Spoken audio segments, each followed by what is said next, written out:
अस्सलाम वालेकुम वरहमतुल्लाहि वबरकातुहू। भाई और बहनों, आज हम एक बहुत अहम और ख़तरनाक मसले पर बात करने जा रहे हैं। ये मसला है नबी सल्लल्लाहु अलैहि वसल्लम की तरफ झूठी बातें मंसूब करना। आजकल सोशल मीडिया, किताब और व्हाट्सएप मैसेज में अक्सर लोग लिख देते हैं कि हज़रत मोहम्मद सल्लल्लाहु अलैहि वसल्लम ने फरमाया, और फिर उसके बाद कोई दुआ, कोई अमल या कोई अजीब सा नुस्खा लिख दिया जाता है। लेकिन सच्चाई यह है कि उनमें से बहुत सी बातें नबी सल्लल्लाहु अलैहि वसल्लम से बिल्कुल साबित नहीं है। क्यों ये मसला इतना ख़तरनाक है?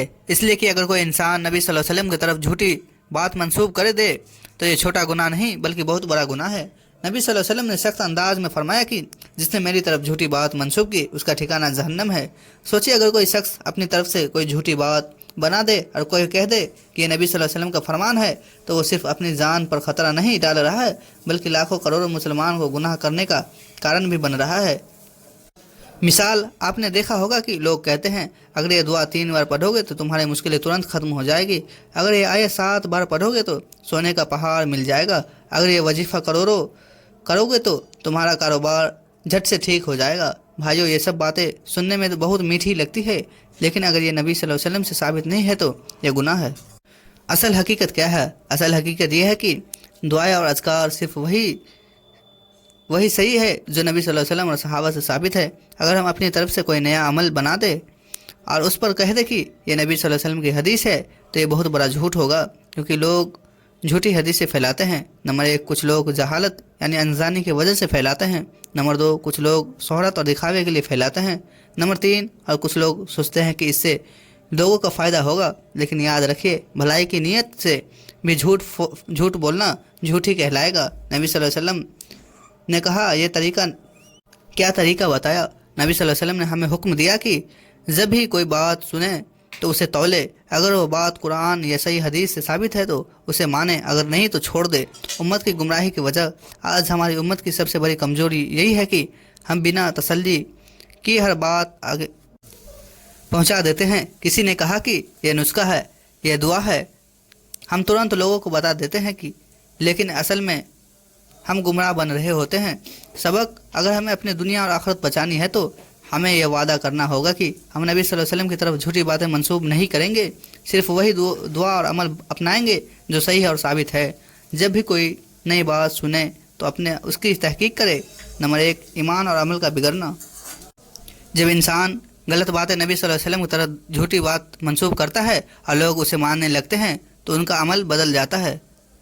अगर किसी ने कह दिया कि ये दुआ 3 बार पढ़ लो, सब परेशानियां ख़त्म हो जाएगी, और लोग मान गए, तो वे असली दुआओं और असली अमल को छोड़ देंगे। नतीजा यह होगा कि इंसान झूठी बातें पर भरोसा करने लगेंगे और सही दुआएं और सही हदीस भूल जाएंगे। नंबर 2, उम्मत का तफर्रुक।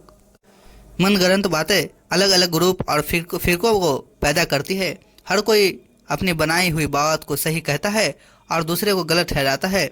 इससे उम्मत बिखर जाती है। नंबर 3, असली दीन से दूरी। कुरान और सही हदीस में हमें जो दुआएं और अमल दिए गए हैं वही हमारी ज़िंदगी के लिए काफ़ी है।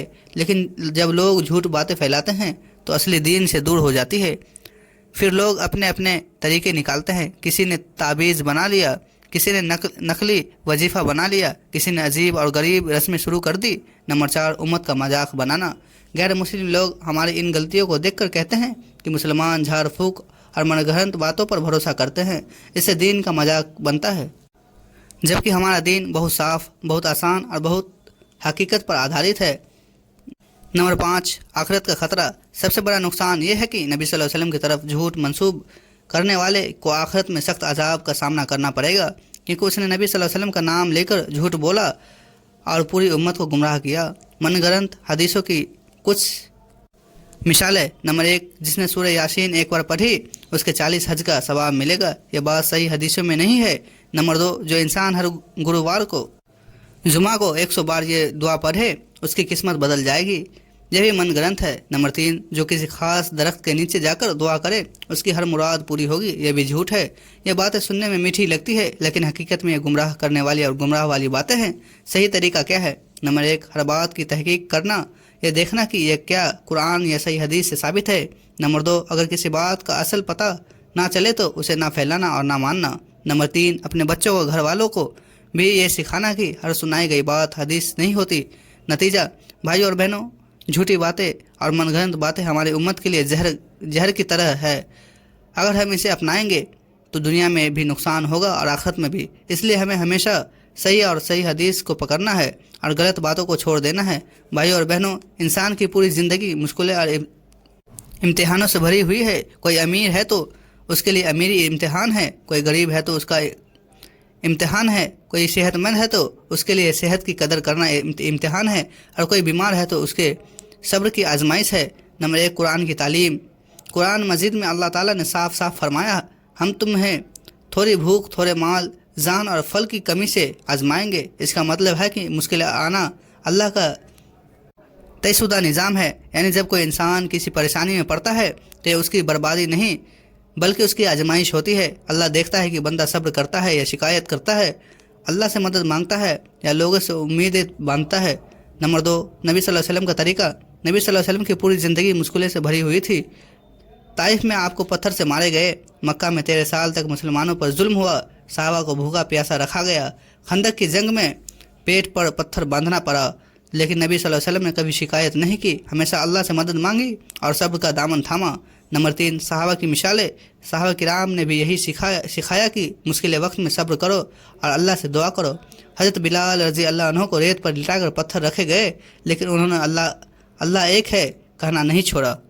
حضرت خباب رضی اللہ عنہ کو آگ پر بیٹھایا گیا، پھر بھی انہوں نے صبر کیا۔ حضرت ام سمیہ رضی اللہ عنہ اسلام کی پہلی شہیدہ نے جان دے دی لیکن دین نہیں چھوڑا۔ نمبر 4، انسان کی کمزوریاں۔ بھائیو، حقیقت یہ ہے کہ انسان بہت کمزور پیدا کیا گیا ہے۔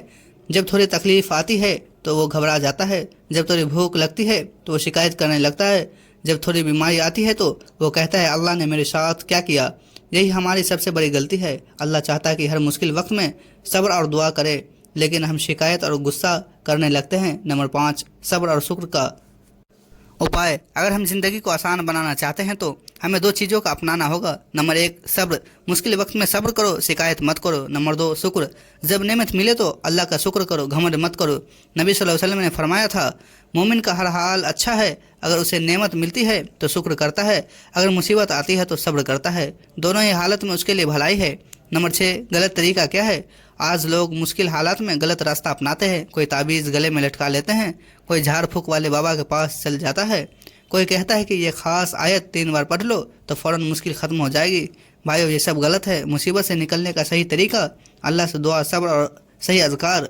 نمبر 7، صحیح طریقہ کیا ہے؟ نماز کا اہتمام کرنا، صبح و شام کی دعائیں پڑھنا، اللہ کا ذکر کرنا، قرآن کی تلاوت کرنا اور سب سے بڑھ کر اللہ پر بھروسہ کرنا۔ نتیجہ بھائیو اور بہنوں، انسان کمزور ہے اور مشکلیں میں آنی ہی ہے، لیکن اصلی مومن وہی ہے جو ان مشکلوں میں صبر کرتا ہے، اللہ سے مدد مانگتا ہے اور صحیح دعائیں پڑھتا ہے۔ اگر ہم یہ طریقہ اپنائیں گے تو ہماری مشکلیں دور ہو جائیں گی اور ہماری آخرت بھی سرکشت ہوگی۔ یا اللہ ہم سب کو صحیح سمجھ عطا فرمائے، آمین۔ تو ناظرین، ملتے ہیں کل اگلی ویڈیو کے ساتھ، تب تک کے لیے السلام علیکم ورحمۃ اللہ وبرکاتہ۔ خدا حافظ۔